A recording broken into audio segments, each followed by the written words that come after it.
अस्सलाम वालेकुम स्टूडेंट्स।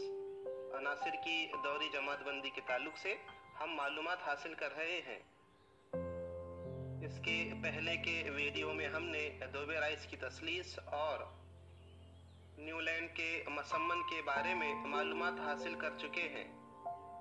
अनासिर की जमातबंदी की दुनिया में एक ऐसा साइंसदान भी गुजरा है जिसकी दी गई अनासिर की जमातबंदी मील का पत्थर साबित हुई, और इस साइंसदान का नाम है डेमेट्री मेंडलीफ। डेमेट्री मेंडलीफ की पैदाइश 8 फरवरी 1839 और वफात 2 फरवरी 1907 को हुई। इनका ताल्लुक मुल्क रूस यानी रशिया से था। मेंडलीफ के जरिए दी गई अनासिर की जमातबंदी इतनी कामयाब रही कि इन्हें father of periodic table of elements कहा जाता है। इनके इस काम की बदौलत इन्हें एजाज देते हुए इनके नाम पर एक आंसर का नाम रखा गया जिसका नाम है मेंडेलियम। मेंडेलियम को मॉडर्न पीरियोडिक टेबल में एक्टिनाइड सीरीज में जौहरी अदद 101 और अलामत MD के साथ रखा गया है। मेंडलीफ ने 1869 से 1872 के ज़माने में अनासिर की दर्जाबंदी को तरतीब दिया। तो स्टूडेंट्स, आइए मेंडलीफ की दौरी जदवल का तफसीलन मुताला करते हैं। दोबेराइज और न्यूलैंड की तरह ही मेंडलीफ ने भी अनासिर को तरतीब देने के लिए अनासिर की जौहरी कमियत को बुनियाद माना और उस वक्त के मालूम तमाम 63 अनासिर को उनकी जौहरी कमियत के लिहाज से सऊदी तरतीब यानी चढ़ती तरतीब में सिलसिलेवार रखा, यानी जिसका जौहरी वजन कम उसे दौरी जदवल पीरियोडिक टेबल में पहले और बढ़ते हुए कमियत के लिहाज से बाकी अनासिर को तरतीब दिया। मेंडलीफ के मुताबिक अनासिर के खवास उनके जौहरी कमियत के दौरी तफाउल होते हैं। मेंडलीफ ने अनासिर को तरतीब देने से पहले अनासिर के हाइड्रोजन और ऑक्सीजन से अमल होने पर बनने वाले मुरक्कबात का मुशाहिदा किया। हम जानते हैं कि अगर कोई अंसर ऑक्सीजन के साथ अमल करता है तो उस अंसर के ऑक्साइड तैयार होते हैं। मिसाल के तौर पर कैल्शियम जब ऑक्सीजन के साथ अमल करता है तो कैल्शियम ऑक्साइड तैयार होता है। इसी तरह जब मैग्नीशियम ऑक्सीजन के साथ अमल करता है तो मैग्नीशियम ऑक्साइड तैयार होता है। इसी तरह जब कोई अंसर हाइड्रोजन के साथ अमल करता है तो उस अंसर के हाइड्रोराइड्स तैयार होते हैं। मिसाल के तौर पर जब हाइड्रोजन क्लोरीन के साथ अमल करता है तो हाइड्रोजन क्लोराइड तैयार होता है, और जब हाइड्रोजन फ्लोरीन के साथ अमल करता है तो हाइड्रोजन फ्लोराइड तैयार होता है। इस तरह मेंडलीफ ने अनासिर के ऑक्साइड और हाइड्रोराइड्स मुरक्कबात का सालमाती ज़ाब्ता, कीमियाई खुसूसियात, नुक्ते पिघलाव, नुक्ते जोश और कसाफत का खुसूसी तौर पर मुशाहिदा किया और इस नतीजे पे पहुंचा कि एक मखसूस वक्फे के बाद इन अनासिर में तबई और कीमियाई खुसूसियात दोहराई जाती है। इस बिना पर मेंडलीफ ने अपना दौरी कुलिया पेश किया जिसे मेंडलीफ का दौरी जदवल मेंडलीव्स पीरियोडिक टेबल कहते हैं। मेंडलीफ के दौरी कुलिये के मुताबिक अनासिर के खवास उनके जौहरी कमियत के दौरी तफाउल होते हैं। आइए मेंडलीफ के दौरी जदवल को तफसीलन समझने की कोशिश करते हैं। इस टेबल में मुख्तलिफ मकामात पर मुख्तलिफ अल्फाज और अलामतें लिखे हुए दिख रहे हैं। इन तमाम चीज़ों को हम एक एक करके समझने की कोशिश करेंगे। मेंडलीफ के दौरी जदवल में ऊपर के हिस्से में कुछ उमूमी ज़ाब्ते जनरल फार्मूला दिए हुए नज़र आ रहे हैं, जैसे कि ग्रुप के नीचे RH, RH1, RH2, RH3, RH4 उमूमी ज़ाब्ते नज़र आ रहे हैं जो हाइड्रोराइड्स के उमूमी ज़ाब्ते हैं। ये इस बात को जाहिर करते हैं कि इस ग्रुप के अनासिर हाइड्रोजन के साथ कीमियाई अमल करके मुरक्कबात बना सकते हैं। इस ज़ाब्ते में R इस ग्रुप का कोई भी आंसर हो सकता है और हाइड्रोजन की तादाद ज़ाब्ते के मुताबिक हो सकती है। इसे हम कुछ अनासिर और उनके हाइड्रोजन से अमल के जरिए समझने की कोशिश करेंगे। ग्रुप 7 में फ्लोरीन के साथ हाइड्रोजन का एक जौहर मिलकर हाइड्रोजन फ्लोराइड बनाता है। ग्रुप 6 में ऑक्सीजन के एक जौहर के साथ हाइड्रोजन के 2 जौहर मिलकर पानी का सालमा बनाते हैं। ग्रुप 5 में नाइट्रोजन के एक जौहर से हाइड्रोजन के 3 जौहर मिलकर अमोनिया बनाते हैं। उसी तरह ग्रुप 4 में कार्बन के एक जौहर से हाइड्रोजन के 4 जौहर मिलकर मीथेन बनाते हैं। जबकि इसी कतार में ग्रुप 8, ग्रुप 3, ग्रुप 2 और ग्रुप 1 में डैश लगा हुआ दिख रहा है, जो इस बात को जाहिर करता है कि इन तमाम ग्रुप के अनासिर हाइड्रोजन के साथ कीमियाई अमल नहीं करते। इसी तरह हाइड्रोराइड्स के उमूमी ज़ाब्ते के नीचे ऑक्साइड का उमूमी ज़ाब्ता दिया गया है, जो इस बात को जाहिर करता है कि ग्रुप के अनासिर ऑक्सीजन के साथ अमल करके मुरक्कबात बनाते हैं। इस ज़ाब्ते में R ग्रुप का कोई भी आंसर हो सकता है। इसी तरह ऑक्सीजन और आंसर की तादाद ज़ाब्ते के मुताबिक हो सकती है। ग्रुप 1 में हाइड्रोजन के 2 जौहर और ऑक्सीजन का 1 जौहर मिलकर पानी का सालमा तैयार करते हैं। ग्रुप 2 में बेरिलियम का 1 जौहर और ऑक्सीजन का 1 जौहर मिलकर बेरिलियम ऑक्साइड। ग्रुप 3 में बोरॉन के 2 जौहर और ऑक्सीजन के 3 जौहर मिलकर डाइबोरॉन ट्राई ऑक्साइड। इसी तरह ग्रुप 4 में कार्बन का 1 जौहर और ऑक्सीजन के 2 जौहर मिलकर कार्बन डाइऑक्साइड तैयार करते हैं। ग्रुप 5 में नाइट्रोजन और ऑक्सीजन मिलकर नाइट्रोजन पेंटा ऑक्साइड। इसी तरह ग्रुप 6 में ओजोन। ग्रुप 7 में फ्लोरीन और ऑक्सीजन आपस में मिलकर डाई फ्लोरीन हेप्टा ऑक्साइड। और ग्रुप 7 में ऑक्सीजन और लोहा आपस में मिलकर फेरेट तैयार कर सकते हैं। दोहरी जदवल में कुछ ऐसी जगह ये खाने दिखाई देते हैं जहां पर सिर्फ जौहरी कमियत लिखी हुई है और इस जगह पर किसी आंसर का नाम लिखा हुआ नहीं है। मेंडलीफ ने अपने दोहरी जदवल में ये जगह मुकम्मल तौर पर ब्लैंक यानी खाली छोड़ी हुई है। इसकी क्या वजह हो सकती है, इसे हम आगे देखेंगे। अगर हम टेबल पर गौर करें तो पहला आंसर हाइड्रोजन है, जिसकी अलामत H है और इसे हमने स्क्रीन पर एक ब्लिंकिंग बॉक्स के जरिए जाहिर किए हैं। हाइड्रोजन के आगे कुछ खाने खाली छोड़े हुए दिखाई दे रहे हैं।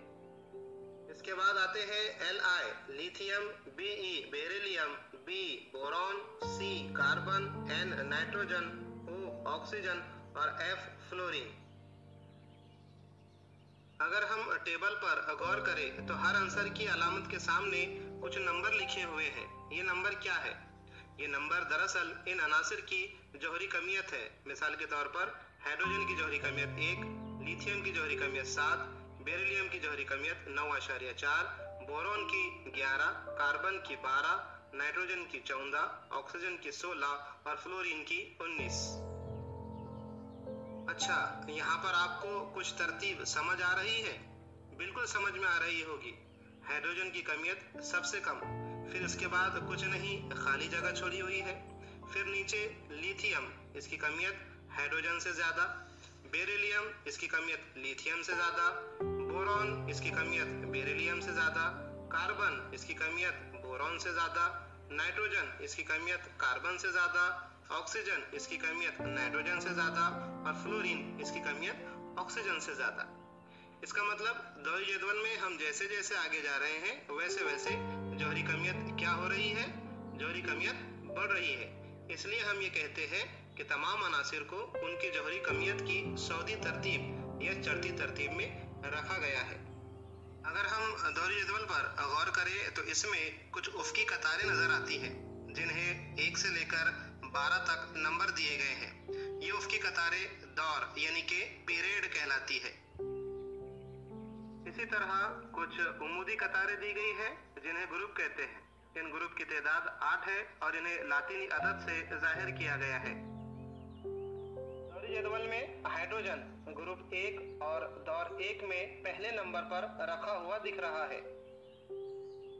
और अगर कायदे से देखा जाए तो लिथियम को ग्रुप 2 और दौर 1 में हाइड्रोजन के सामने इस मकाम पर होना चाहिए था, लेकिन मेंडलीफ ने देखा कि लिथियम की जो खुसूसियत है वो हाइड्रोजन की खुसूसियत से मिलती थी। इसलिए इसने लिथियम को हाइड्रोजन के नीचे दूसरे दौर में रखा ताकि ये दोनों एक ही ग्रुप में आ जाए।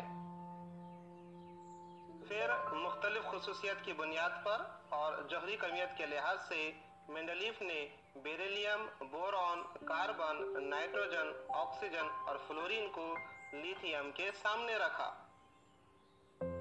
हम जानते हैं कि इस वक्त तक मालूम शुदा अनासिर में 19 जोहरी कमियत वाले अंसर के बाद 23 जोहरी कमियत वाला अंसर यानी सोडियम था।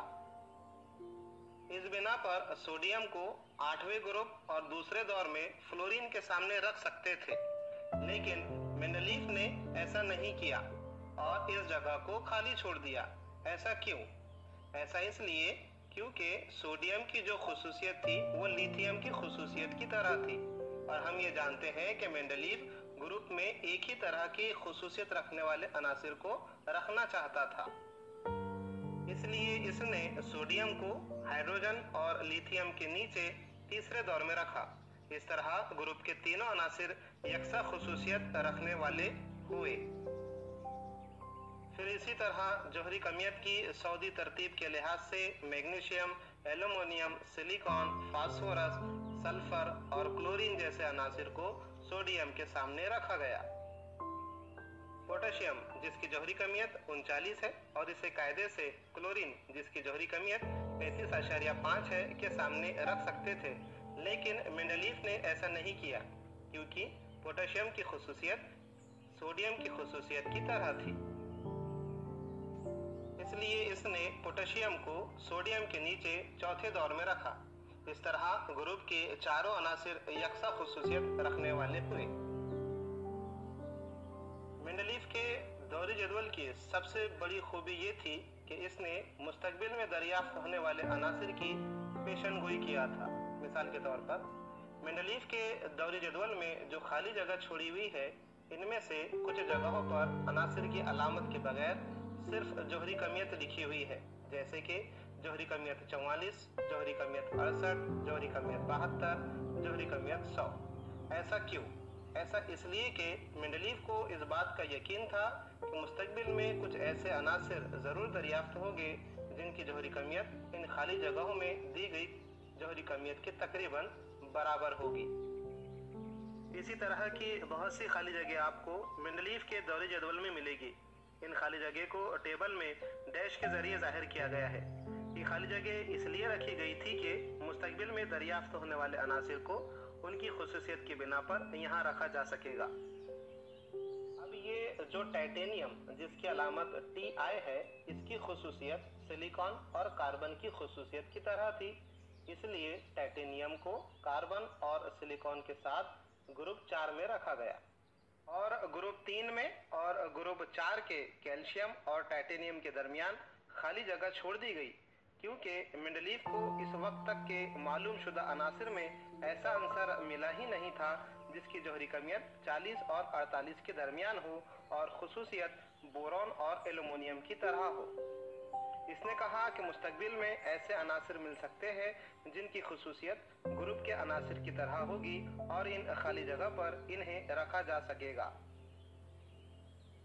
इसके अलावा अगर दौरी जदवल को गौर से देखा जाए तो कुछ अनासिर के अलामतों से पहले सवालिया निशान लगा हुआ देखा जा सकता है। ऐसा क्यों? इसकी क्या वजह हो सकती है? दरअसल इन अनासिर की जोहरी कमियत तो मालूम हो चुकी थी, लेकिन इनके नाम तय नहीं हो पाए थे, इसलिए अनासिर की अलामत से पहले सवालिया निशान लगाया गया। तो ये थी मेंडलीफ के दौरी जदवल की तफसीलन मालूमात। इंशाअल्लाह अगले वीडियो में मेंडलीफ के दौरी जदवल की खूबियाँ और खामियों का मुशाहिदा करेंगे। मज़ीद वीडियोज़ हासिल करने के लिए YouTube चैनल को सब्सक्राइब कीजिए।